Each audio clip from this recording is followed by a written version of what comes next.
Alors, bonjour et bienvenue à cette présentation de l'École des langues de la Faculté de l'éducation permanente.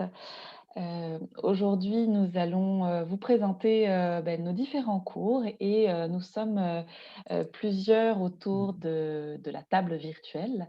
Nous accueillons aujourd'hui Najla Jaffel, Joël Imbert et Monique Bollac. Je vais vous proposer d'abord de vous présenter toutes les trois avant qu'on commence la présentation. Najla, est-ce que tu peux commencer, s'il te plaît? Bien sûr. Bonjour, je m'appelle Najla Jappel, je suis la responsable du service à la clientèle au sein de la faculté d'éducation permanente. Alors, le rôle de l'accueil, c'est de vous accompagner tout le long de votre passage à la FEP. Nous pouvons vous aider pour remplir une demande d'admission, pour vous inscrire au cours et même pour jouer un rôle intermédiaire des fois entre vous et les autres départements, comme nous pouvons vous diriger vers le bon service. Si vous voulez nous contacter, nous sommes joignables du lundi au vendredi de 9 heures à 17 heures par téléphone, par courriel, ou vous pouvez maintenant utiliser le nouveau service de clavardage qui se trouve sur notre site Internet. Merci beaucoup, Najla. Monique Alors, peut-être que ou Joël peut se Joël? Oui, présenter. pardon, Oui. je n'avais pas vu le Joël. Bonjour à tous. Moi, j'ai le grand privilège d'être conseillère pédagogique du Centre de tests et d'évaluation à l'École de langue. Je suis en ce moment également coordinatrice par intérim des cours non crédités. Et puis, un peu comme Monique, je suis enseignante du français langue étrangère depuis plus de 20 ans et j'ai été aussi conceptrice et évaluatrice de tests de français. Merci, bienvenue Joël. Et Merci. Monique. Alors, je suis responsable des cours de français crédités. On va vous expliquer la différence entre les cours crédités et les cours non crédités. Alors, donc, je suis responsable des cours pour les francophones et pour les non-francophones. Je suis aussi responsable du certificat en français langue seconde. Je suis conseillère auprès des étudiants et auprès des enseignants. Puis, comme Joël, ça fait une vingtaine d'années que j'enseigne. Voilà. Bienvenue Monique. Merci.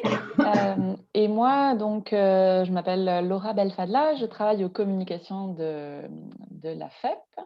Et c'est ça, on va vous présenter l'école de langue. Alors, l'école de langue, c'est une école pour apprendre le français au sein de la faculté de l'éducation permanente de l'Université de Montréal. C'est une école qui est reconnue pour l'excellence de son enseignement du français langue seconde. Et on offre de nombreux cours de français, des séjours linguistiques pour toutes sortes de personnes. Les nouveaux arrivants qui ont besoin d'apprendre le français, les professionnels qui ont besoin d'acquérir du vocabulaire professionnel en français, les entreprises qui ont besoin de former leurs équipes, les amoureux de la langue française qui souhaitent tout simplement améliorer leur niveau de français. On a des cours de tous les niveaux qui sont des cours pour les débutants, pour les intermédiaires, pour les personnes déjà avancées en français. Donc, il y a vraiment des cours adaptés à chacun et à chacune. On a des cours à temps plein, des cours à temps partiel, des cours le soir, le jour. Donc, on s'adapte vraiment aux agendas de tout le monde. Et il y a également des cours crédités et des cours non crédités. Alors, Monique, s'il te plaît, est-ce que tu pourrais nous expliquer la différence entre les cours crédités et le non crédité? Tout à fait. Alors, je vais commencer par les cours crédités. Donc, moi, je suis responsable des cours crédités. Joël, que vous avez vu, est responsable du non crédité. Donc, les cours crédités sont des cours un peu plus, je dirais, officiels. Tous nos cours à l'école de langue sont des cours de grande qualité, donnés par des professeurs de grande qualité. Mais il y a certaines différences dans la nature des cours. Donc, les cours crédités peuvent être transférés dans un programme universitaire si, bien sûr, s'ils sont de niveau intermédiaire ou avancé, puis ça dépend aussi du programme. Mais ce sont des cours qui pourraient être transférés dans un programme universitaire. Les étudiants qui suivent des cours crédités reçoivent à la fin du trimestre un relevé de notes officiel, un bulletin. Donc, vos cours, vos résultats vont rester dans votre dossier universitaire. Et comme c'est des cours officiels, crédités dans le dossier universitaire, évidemment, il y a plus d'évaluations. Il y a quand même un bon nombre d'évaluations et de travaux à faire. C'est des cours universitaires réguliers, comme vous les connaissez, avec des travaux pratiques, un examen intra, un examen final, etc., etc. En général, les cours crédités sont plus chers que les cours non crédités, mais ils peuvent, ça dépend de votre situation personnelle, mais ils pourraient vous permettre d'obtenir de l'aide financière, ce qu'on appelle les prêts et bourses. Ça dépend du niveau du cours, ça dépend de votre situation personnelle, mais dans certains cas, dans plusieurs cas, en fait, vous pourriez obtenir l'aide financière avec des cours crédités. Les cours non crédités maintenant. C'est aussi, comme je vous disais, des cours de niveau intermédiaire, bien sûr, de niveau universitaire, bien sûr. Cependant, ils ne sont pas transférables dans un programme universitaire. C'est une formation très rigoureuse, mais moins officielle. À la fin d'une formation non créditée, au lieu de recevoir votre relevé de notes, votre bulletin, vous allez recevoir une attestation de l'École de langue. Ces cours-là n'apparaissent pas dans votre dossier universitaire. Il n'y a pas de notes dans votre dossier d'étudiant. Évidemment, il y a moins de travaux et d'évaluation. On va vous évaluer, on va vous demander peut-être d'apprendre certaines choses par cœur ou d'écouter, on peut vous donner des devoirs, écouter une émission, bon, rédiger un petit texte, mais il y a peu de travaux et il y a une évaluation ou deux juste dans l'objectif de voir votre progression. Et à la fin de la formation, voir quel est votre niveau de sortie. Mais ce ne sont pas des travaux notés, des examens qui comptent dans votre dossier. Le contenu des cours est plus souple un peu. Il y a un plan de cours, comme dans les cours crédités, mais le contenu est généralement plus adaptable aux besoins des étudiants. C'est généralement moins cher que les cours crédités, mais ça ne permet pas de recevoir de l'aide financière. Alors, en fait, les cours crédités, ce sont plutôt pour des étudiants qui ont besoin d'avoir dans leur dossier universitaire, d'avoir des cours officiels. Soit qu'ils veulent avoir un relevé de notes officiel pour peut-être poursuivre des études ou pour mettre dans le curriculum vitae. Donc, ce sont les cours crédités. C'est bon pour ça? Est-ce qu'il y a des questions avant qu'on continue? Oui, j'ai une question. Oui, madame.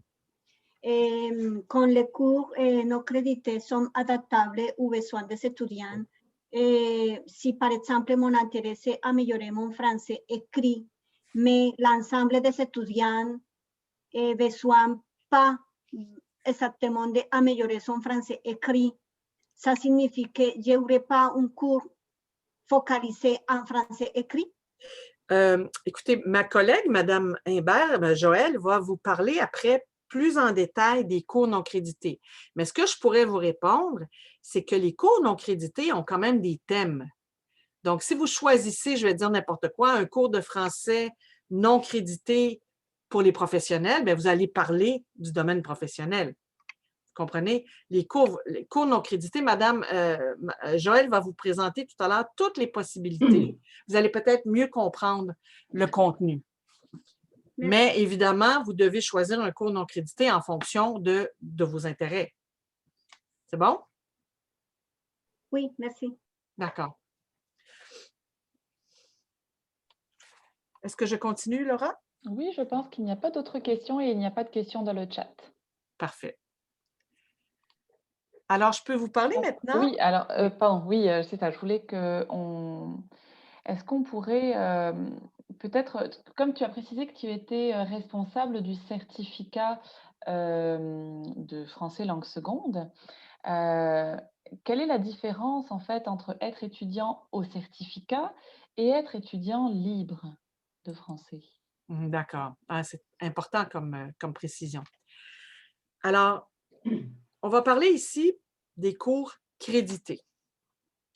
Je vous ai fait la distinction entre le non crédité, le crédité. Après moi, Joël va vous parler des cours non crédités. Mais ici, on parle des cours crédités.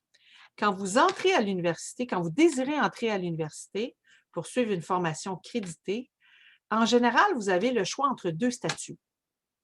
Vous pouvez entrer dans un programme. Ça peut être un certificat, un bac, maîtrise, doctorat. Vous entrez dans un certificat, alors vous êtes étudiant ou étudiante, vous êtes un étudiant régulier. Ou vous pouvez décider d'être étudiant libre. Alors, vous n'appartenez pas à un programme. Vous faites les cours qui vous intéressent. Je vous explique un petit peu plus en détail la différence entre les deux statuts. Alors, si vous décidez d'être étudiant régulier, un étudiant qui veut, lui, faire par exemple, on va parler de notre certificat en français, mais ça s'applique à tous les autres programmes. Vous décidez d'entrer au certificat en français langue seconde. Il faut évidemment que vous satisfassiez aux conditions d'admission. Chaque programme a des conditions d'admission pour être accepté dans le programme, alors elles sont différentes. En français langue seconde, par exemple, bien sûr, il faut être non francophone. Il faut avoir un certain niveau de français. Il faut avoir l'équivalent, c'est évidemment pas le diplôme, mais l'équivalent d'un diplôme d'études collégiales dans votre pays d'origine, par exemple. Alors, si vous êtes accepté, si vous êtes admis dans le programme, vous allez devoir respecter certaines conditions. Dans notre certificat, vous avez quand même assez de choix. Vous pouvez choisir beaucoup de cours, mais vous devez respecter certaines conditions. Un certificat, c'est 30 crédits. Quand je dis 30 crédits, c'est évidemment 30 crédits réussis. Il y a 2 cours obligatoires que vous devez suivre et réussir. Vous devez maintenir une certaine moyenne. La moyenne se calcule sur 4. Vous devez maintenir au moins 2 sur 4, etc. Il y en a d'autres, mais essentiellement, il faut respecter certaines conditions. C'est un petit peu plus, il y a plus de contraintes, mais par contre, à la fin de votre certificat, vous allez obtenir un diplôme officiel. C'est un diplôme de certificat qui peut être très utile dans un curriculum vitae, pour un travail. Il peut être utile aussi si vous désirez continuer des études et faire, par exemple, un baccalauréat par cumul. Un bac par cumul, ça veut dire que vous faites un baccalauréat avec 3 certificats combinés. Donc, le certificat en français langue seconde serait le premier des 3 certificats et vous pourriez ajouter 2 autres certificats, les mettre ensemble et vous auriez un bac. Vous pourriez faire la même chose. Il y a un bac qui s'appelle bac par majeur et mineur. Alors, une majeure, c'est 60 crédits dans un domaine. On va dire n'importe quoi, on va dire 60 crédits en économie. Je dis n'importe quoi. Je ne sais même pas si ça existe. Donc, c'est une majeure. Et vous ajoutez les 30 crédits du certificat en français langue seconde, vous avez bac par majeur et mineur. Parce qu'un bac, c'est 90 crédits. Alors ça, c'est le certificat. Donc, il y a des avantages à avoir un certificat. Mais ça ne convient pas à tout le monde. Si vous n'êtes pas particulièrement intéressé à avoir un diplôme officiel, vous n'avez pas besoin de faire un bac. Vous n'avez pas besoin d'un diplôme québécois ou canadien dans votre CV. Vous avez déjà un travail, par exemple. Mais vous voulez améliorer, perfectionner votre français dans les cours crédités. Vous pouvez être étudiant libre. Alors, l'étudiant libre, le mot le dit, il est plus libre. Il peut choisir ses cours. Il peut choisir ses cours, mais attention, en fonction du niveau, il faut avoir le bon niveau d'entrée pour choisir.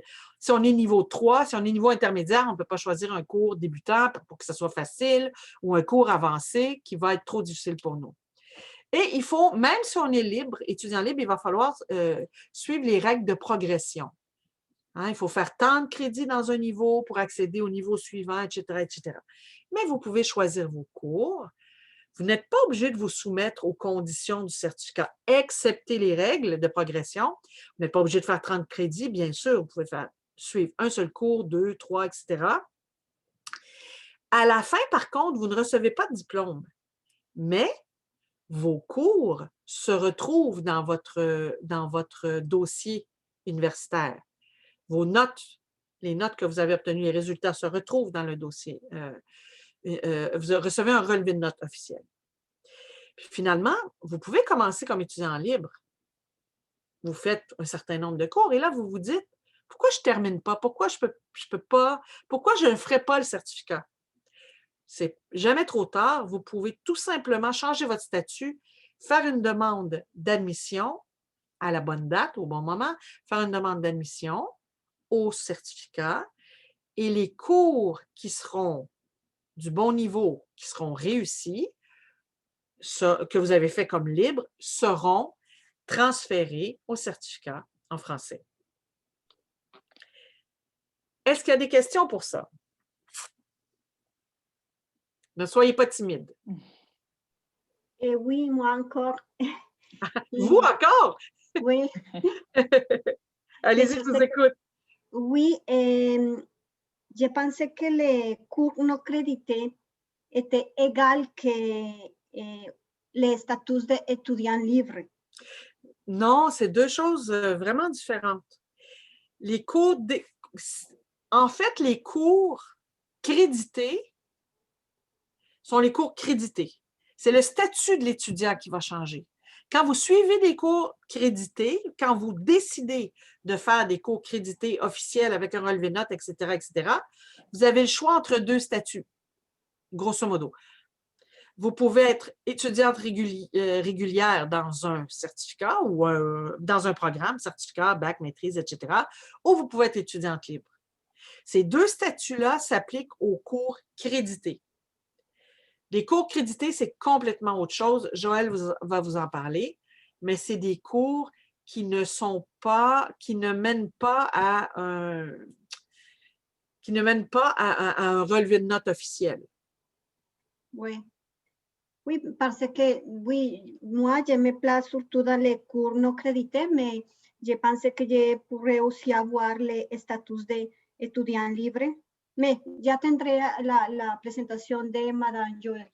Parfait. Vous pourrez reposer vos questions après si ce n'est toujours pas clair. D'accord? Merci. De rien. Merci beaucoup. Alors, s'il n'y a pas d'autres questions pour sur ce que vient de dire Monique pour l'instant, on va continuer, mais vous aurez toujours la possibilité de poser vos questions après. Alors, Joël, à qui s'adressent les cours non crédités? Est-ce que tu pourrais nous donner plus d'informations sur les cours non crédités? Oui, est-ce que tu peux passer? Voilà, merci. Ah, c'est déjà là. OK. En fait, nous, les formations non créditées, elles sont en, comment dirais-je, en deux catalogues, hein. Il y a des formations à date fixe et des formations sur mesure. Et les cours non crédités vont s'adresser à tout public, même des étudiants, mais pas forcément un étudiant qui est déjà dans un programme, mais ça peut être des personnes qui viennent d'arriver au Québec, des personnes qui sont déjà au Québec, mais qui veulent améliorer leur français, que ce soit à l'oral ou à l'écrit. En fait, nous, on n'a pas on n'est pas limité dans notre public et dans les personnes qui vont venir à nos cours. Vraiment pas. Est-ce que tu peux passer les diapos? Aller plus loin? Descendre, ouais. Voilà, merci. Je continue? Oui, c'est ça. J'arrête là? Oui, merci. Ce que je disais, c'est qu'en fait, nous, on essaye de répondre avec la même rigueur, avec le même professionnalisme, avec la même expertise et puis avec la même équipe pédagogique au niveau expertise, oui, c'est ça. On essaye de répondre à des personnes qui ont besoin d'apprendre le français dans différents contextes, autres que des objectifs universitaires. Alors, on va avoir des formations en contexte professionnel. C'est vraiment pour répondre à des besoins bien précis et où toutes les compétences vont être développées. Quand on parle de compétences, c'est-à-dire qu'on va développer tout ce qui est à l'oral, tout ce qui est à l'écrit. Donc, peut-être que là, ça va répondre à Léna. Donc ça, c'est pour le contexte professionnel. On a aussi une formation qui s'appelle le français à l'apéro, parce qu'on s'est dit que apprendre, on peut le faire aussi de manière souple et conviviale. Et c'est un atelier qui rencontre beaucoup de succès parce que c'est un programme qui est plus léger. On parle de 2 fois la semaine, etc. Nous avons une école d'été en français qui là s'adresse, pandémie oblige, c'est un atelier qui est en ligne, mais l'avantage, c'est qu'on s'adresse à beaucoup de personnes qui sont à l'étranger, que ce soit au Brésil, enfin en Amérique du Sud et même au Canada anglais. Et c'est un atelier qui est très léger au niveau de l'emploi du temps parce qu'il n'a lieu que les matins. L'autre formation à date fixe, c'est le programme intensif de francisation universitaire. Et là, je vais rejoindre, on va faire la passerelle avec Monique parce que ça, c'est dédié à des étudiants qui veulent rentrer à l'université, mais qui n'ont pas le niveau linguistique obligatoire pour rentrer à l'université. Ce programme leur est spécialement dédié parce qu'il va les amener à atteindre ce niveau pour intégrer un domaine universitaire. Et puis, on a un futur programme qui est pour les débutants, qui sera entièrement en ligne. Mais ça, c'est un projet de longue haleine. Ce n'est pas pour demain, mais c'est pour bientôt. Quand on parle de formation sur mesure, on a par exemple l'Office québécois de la langue française qui, selon l'ordre professionnel dans lequel se trouve la personne, cette personne doit valider un niveau de français également. Et non seulement valider un niveau de français, mais également le fait de pouvoir agir avec son français, c'est-à-dire de répondre à des tâches ou des études de cas. Donc ça, c'est vraiment une formation qu'on appelle sur mesure parce que pendant cet atelier, on va vraiment aller dans les objectifs bien précis de cet examen. Le français en entreprise, on rejoint un peu le contexte professionnel. Ça, c'est vraiment aussi une formation que va nous demander une entreprise où nous, on va aller chercher des entreprises pour leur proposer des formations adaptées à leur personnel selon leurs besoins ou leurs attentes. Nous avons du tutorat pour les professeurs de l'Université de Montréal, pour les HEC ou pour Polytechnique. Et nous organisons également des formations de formateurs, enfin des formations de professeurs de français. Là, on va faire une formation pour les professeurs au Brésil. Oui, on peut passer. Voilà. Donc, je vais revenir, je vais essayer de passer assez vite là-dessus. Est-ce qu'il y avait des premières questions pour cette présentation générale pour les formations non créditées? Est-ce que c'était assez clair? Vous pouvez allumer votre micro si vous avez une question.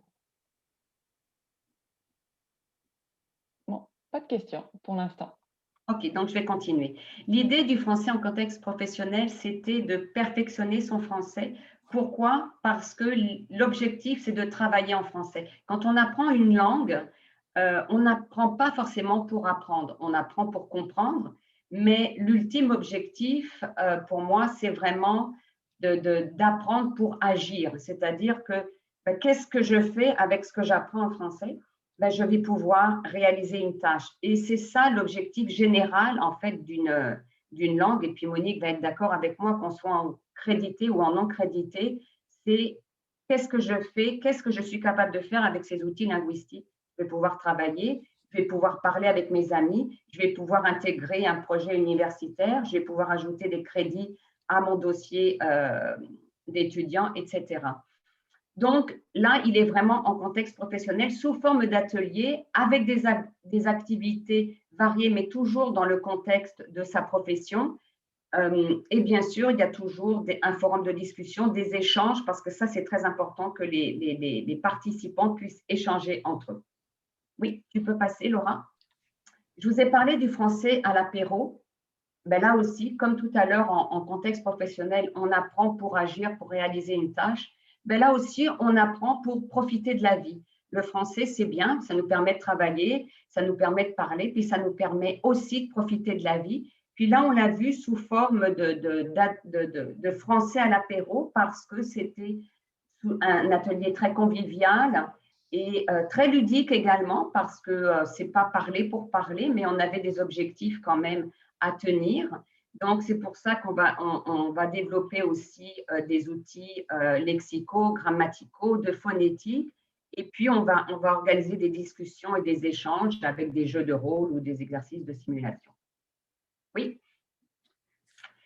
Je vous disais, d'ordinaire, on offre des séjours linguistiques et puis ce sont les étudiants qui se déplacent à Montréal, puis c'est vraiment très enrichissant pour eux. La pandémie nous empêche la venue de ces étudiants, donc on s'est dit comment Montréal pourrait venir à ces étudiants. On organise une école d'été en ligne avec une plateforme hyper interactive et ludique sous forme d'ateliers de 4 semaines avec des horaires très souples parce que c'est juste le matin. Il y a une période de découverte, il y a une période de réinvestissement, c'est-à-dire que eh bien, les étudiants vont découvrir la matière en français et puis ils vont travailler sur différentes thématiques. Puis le jeudi, c'est à eux, ils vont devoir refaire cette thématique, vraiment se mettre, je dirais, en danger, c'est-à-dire qu'ils vont développer eux-mêmes un atelier, peut-être pour la gastronomie, peut-être pour les arts ou les sports, peu importe, mais c'est les 4 thèmes que nous avons retenus. Cette école d'été, elle est pour les 3 niveaux, que ce soit débutant, intermédiaire et avancé. Donc, elle est vraiment ouverte à tout public. Oui. Parfait, merci. Le programme intensif de francisation universitaire, je vous en ai parlé tout à l'heure, c'est vraiment pour amener des étudiants qui veulent intégrer un projet d'études à l'université, de les amener au niveau qui est requis pour justement être admis, et c'est ce niveau B2. Donc, c'est un programme qui est assez long, sur 4 mois, mais qui est très enrichissant parce qu'à la fois, on va développer, oui, des outils en français, mais on va aussi développer des outils dont les étudiants vont se servir après à l'université, que ce soit sur des logiciels ou des plateformes, etc., avec tous les services que l'université peut leur offrir. Et ce projet qui, pour l'instant, a l'état de bébé, on va dire, mais qui va grandir, c'est un projet de formation complètement en ligne. Et ce sera ce qu'on appelle, nous, un cours autoportant où le participant ou la participante sera complètement autonome dans ce cours. Il sera sur 6 modules et donc ça va fonctionner comme un MOOC en fait. Voilà. Et programme modulable, qu'est-ce que ça veut dire modulable? Ça veut dire qu'on peut être débutant ou faux débutant selon le niveau. On intégrera soit le module 1, soit le module 2 ou 3, dépendamment de nos attentes et de nos besoins. Oui. Les formations sur mesure, je vous en ai parlé, c'est pour répondre aux examens, par exemple, de l'Office québécois de la langue française.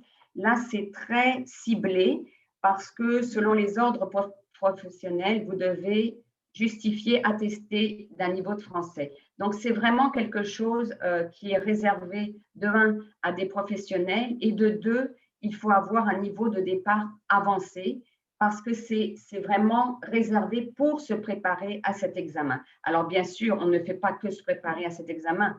On va aller chercher des tâches qui sont reliées à votre domaine et puis on va développer et améliorer et même perfectionner vos outils linguistiques pour pouvoir être prêt le jour J à cet examen. Alors, il est fait sous 2 formes, justement, c'est pas grave, de l'OQLF. Il est soit en groupe, donc sous 33 heures, ou il peut être en tutorat privé et on en donne beaucoup. Ça peut aller de 5 heures en tutorat privé à 25 heures. Oui.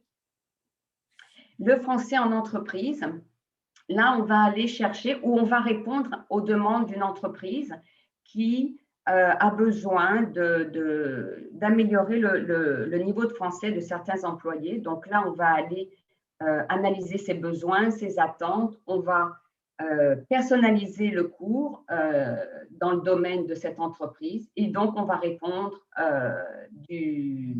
au niveau d'un atelier spécifiquement. Oui. Donc, pour moi, j'ai terminé. Évidemment, je serai très heureuse, tout comme Monique, de répondre à toutes vos questions.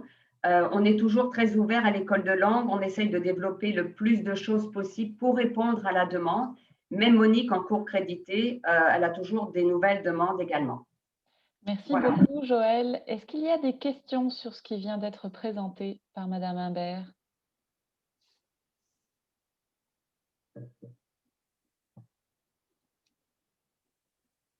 Non, pas de questions, mais peut-être que ça viendra après. Monique, alors, est-ce que tu pourrais, s'il te plaît, nous donner plus de détails sur ce qui est enseigné dans les cours crédités de l'école de langue? En fait, à l'école de langue, comme je vous l'ai dit tout à l'heure, il y a des cours à partir du niveau débutant jusqu'au niveau, pour les gens qui savent ce que c'est, le B2. Ça veut dire niveau avancé, relativement avancé. Alors, le certificat, les cours pour rentrer au certificat, il faut être de niveau 4. Mais nos cours commencent au niveau 1. Donc, il y a des cours pour tout le monde. Il y a des cours de français général. C'est du français oral et écrit combiné. Alors, des cours de français juste écrit, des cours de rédaction. On a aussi des cours de français juste oral. On a un cours très important qui s'appelle compréhension du français oral. Les étudiants vont être exposés à différents accents, à différentes variétés de français, de registres de langue. Alors, c'est un cours qui va améliorer leur compréhension dans toutes sortes de situations d'interaction avec des francophones. On a un cours de phonétique qui est ouvert à tous les niveaux parce qu'il peut y avoir des gens très avancés qui ont encore des difficultés en phonétique, donc c'est un cours offert à tous. On a des cours, en fait, l'interculturel ou l'interculturalité est à peu près dans tous nos cours. On a un cours spécifique qui s'appelle Culture québécoise, où on utilise la culture québécoise et la culture aussi des personnes du groupe pour apprendre le français. Alors, c'est très intéressant. C'est un cours d'échange. On a aussi des cours qui sont destinés aux personnes qui veulent retourner au travail du français professionnel. On a aussi des cours qui permettent de préparer les personnes qui veulent retourner à l'université. Alors, c'est du français sur objectif universitaire. Et puis, bon, nos cours, il faut savoir que les cours de l'école de langue, il y en a beaucoup le soir. Alors ça, c'est important de le comprendre. Si des personnes ne peuvent pas étudier de soir, il y a certains cours que vous pourrez suivre quand même, mais vous ne pourrez pas, par exemple, si vous êtes intéressé au certificat en français, vous ne pourrez pas suivre tous vos cours le jour. Pourquoi? Parce que l'école de langue fait partie de la faculté de l'éducation permanente. Et l'éducation permanente, c'est une faculté qui s'adresse surtout aux étudiants adultes.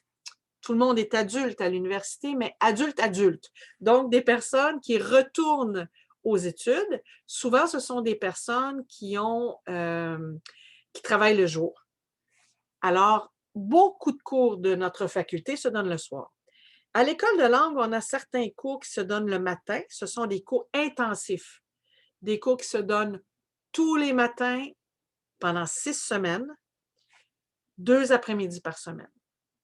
Malheureusement, on ne peut pas suivre, si on désire faire le certificat, on ne peut pas faire tout son certificat avec des cours intensifs.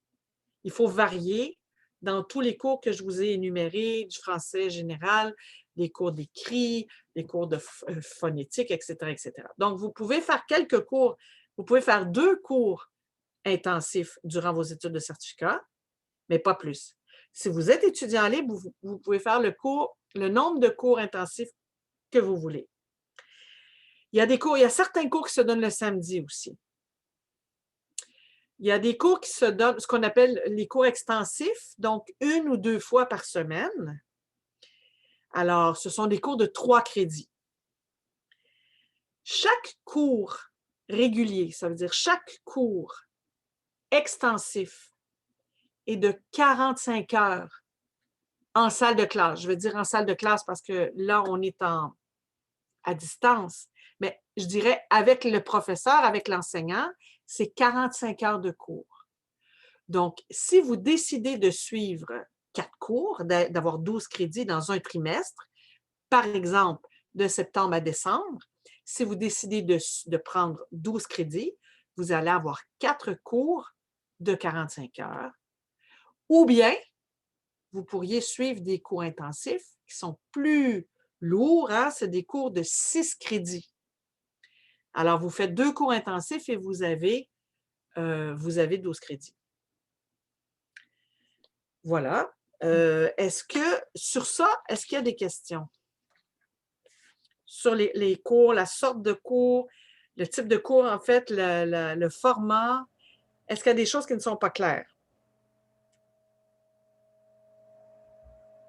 C'est bon? Alors, pour l'instant, c'est bon. Je pense que peut-être à la fin, les personnes auront peut-être des questions. Merci beaucoup, Monique. C'était très clair, très complet. Najla, si on est intéressé à prendre des cours crédités de français à l'école de langue, quelle est la procédure? Alors maintenant, si vous êtes séduit par nos cours de français, voici les étapes à suivre. Veuillez noter, s'il vous plaît, qu'il y a 3 étapes avant d'intégrer un cours de français crédité, bien sûr. Madame Imbert, par la suite, elle va vous donner des étapes à suivre pour s'inscrire à ces cours. En premier lieu, Pardon, Najla, excuse-moi, est-ce que Monique, pourrais-tu arrêter le partage Oh, pardon, bien sûr. d'écran pour que Najla puisse partager à son tour? Bien sûr, bien sûr, bien sûr. Désolée. Voilà. Donc, Najla, à toi. oui. Alors, est-ce que vous voyez Oui. la page? Oui, on voit bien. D'accord. Alors, la toute première étape, c'est de présenter une demande d'admission comme étudiant libre ou bien au certificat. Je pense Monique tout à l'heure a bien expliqué la différence entre les deux. Donc, de bien s'assurer de respecter les dates limites d'admission, que ce soit pour le certificat ou bien comme étudiant libre. Notez que pour le certificat, malheureusement, on est bien limité. Donc, il y a une date fixe. Par contre, pour les étudiants libres, vous devriez respecter les dates limites des tests de classement.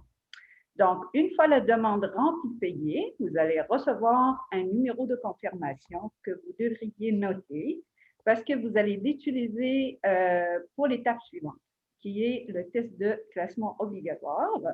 Donc, vous devriez encore une fois vous inscrire au test de classement. Donc, c'est en parallèle, une fois que vous recevez le numéro de confirmation, et vous allez rentrer ce numéro dans votre inscription au test. Encore une fois, portez une attention particulière aux dates limites. Donc, vous ne pouvez pas vous inscrire au test de classement à la dernière minute. Au moins, prévoyez 3 jours à l'avance. OK? Donc, 5 jours après avoir fait le test, vous allez recevoir les résultats et aussi l'endroit qui va vous permettre de confirmer votre choix de cours. Et là, vous arrivez vers l'étape, on va dire la dernière avant d'intégrer un cours, qui est l'étape d'inscription au cours. Donc, vous allez pouvoir le faire de 2 façons, que ce soit pour les étudiants certificats, donc c'est à partir de votre centre étudiant.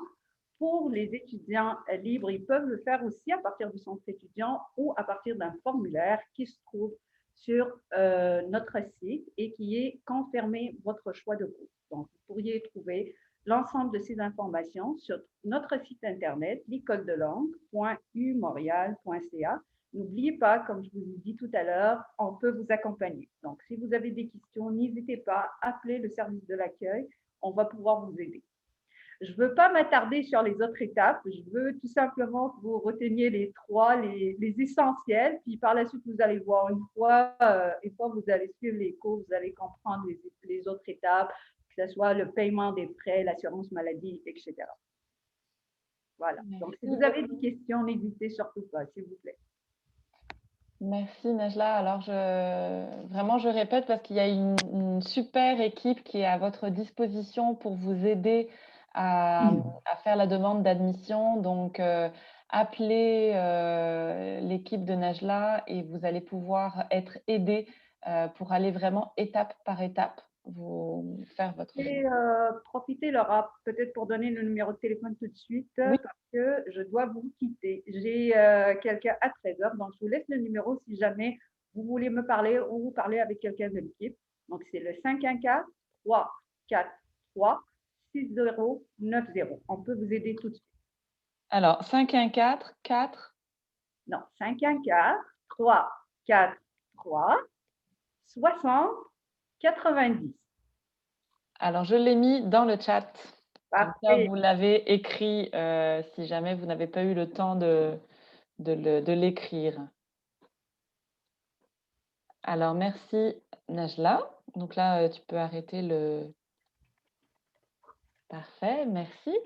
Joël, avant de terminer, est-ce que tu pourrais nous partager aussi comment ça se passe du côté des cours non crédités et puis pour les personnes qui ne peuvent pas se déplacer à Montréal, est-ce que tu peux nous dire un peu l'offre, tu as parlé des En fait, puis directives je en pourrais ligne. parler pour Monique également, parce que depuis un an, les personnes ne se déplacent à l'université, c'est bien dommage, mais il a fallu que l'école s'adapte, comme toutes les facultés d'ailleurs, à cette pandémie.